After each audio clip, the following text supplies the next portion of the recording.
मुरबाड तालुक्यातील सुप्रसिद्ध ऐतिहासिक गोरखगड इथं मित्रांसोबत फिरण्यासाठी आलेल्या सोलापूर येथील 24 वर्षीय ऋषिकेश राजेंद्र जाधव या तरुणाचा ट्रेकिंग दरम्यान मृत्यू झाल्याची घटना शनिवारी सायंकाळी घडली असून रेस्क्यू टीमच्या सहाय्याने रात्री उशिरा मृतदेह काढण्यात पोलिसांना यश आलं।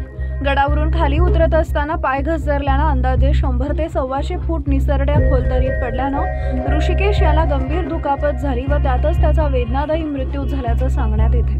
प्राप्त माहितीवरून ऋषिकेश राजेंद्र जाधव हा नवी मुंबई इथं आपल्या मामाकडे आला असता मित्रांसोबत तो गोरखगडावर फिरण्यासाठी आल्याची माहिती मिळाली।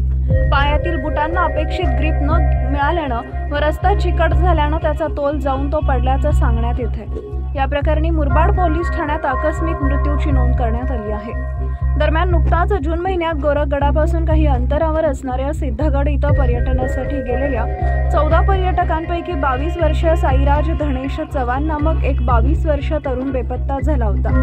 रेस्क्यू टीम डेल्ला सह्यागिरी हेल्प वाइल्ड इंडिया 5 यांच्या माध्यमातून शोध मोहीम सुरू असताना तिसऱ्या दिवशी त्याचा मृतदेह काढण्यात यश आलं होतं। या सततच्या घटनांमुळे मुरबाड तालुक्याच्या पर्यटनाला गालबोट लागत असून पर्यटनासाठी कोट्यावधीचा निधी खर्ची लागलेल्या मुरबाडमधील पर्यटन सुरक्षिततेचा गंभीर प्रश्न निर्माण झाला आहे।